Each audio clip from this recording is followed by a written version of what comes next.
ඔයාට පැය 3ක් එක දිගට TikTok හරි Facebook හරි ස්ක්‍රෝල් කරන්න පුළුවන්. හැබැයි විනාඩි 20ක් එක දිගට පොතක් දිහා බලන් ඉන්න.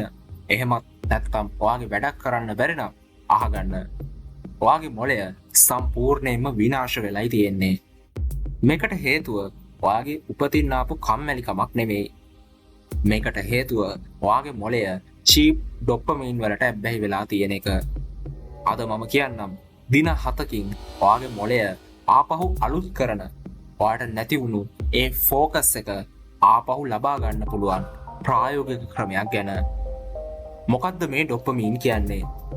සරලවම කිව්වොත් ඒක තමයි අපේ මොළයේ තියෙන රිවෝඩ් සිස්ටම් එක. අපි මහන්සි වෙලා මොකක් හරි ජයග්‍රහණයක් කරාම මොළයෙන් අපිට දෙන තෑග්ග තමයි මේ ඩොපමීන්.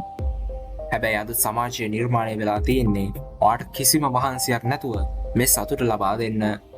ඔයා එක ඇඟිල්ලක් පාවිච්චි කරලා ස්ක්‍රීන් එක උඩට කරද්දී ඔයාගේ මොළයට ලොකු ඩොපමීන් ප්‍රමාණයක් ලැබෙනවා.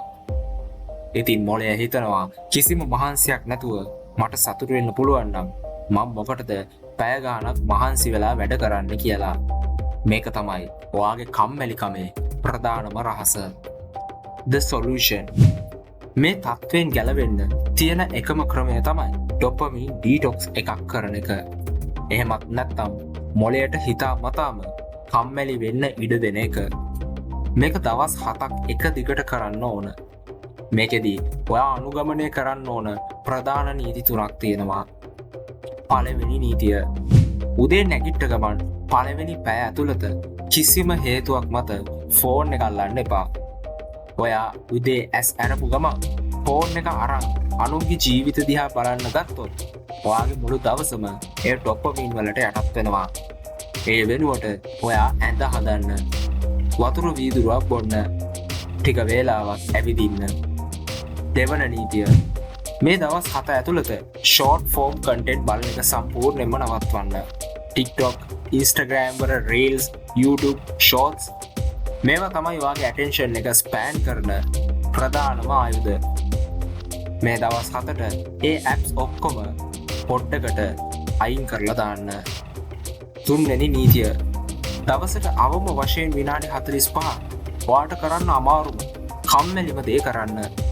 ඒක පොතක් කියවන එක වෙන්න පුළුවන්, එක්සර්සයිස් කරන එක වෙන්න පුළුවන්, නැත්නම් ඔයාගේම වැඩක් කරන එක වෙන්න පුළුවන්. ඒ වෙලාවට ඔයා ළඟ ෆෝන් එක තියාගන්න එපා.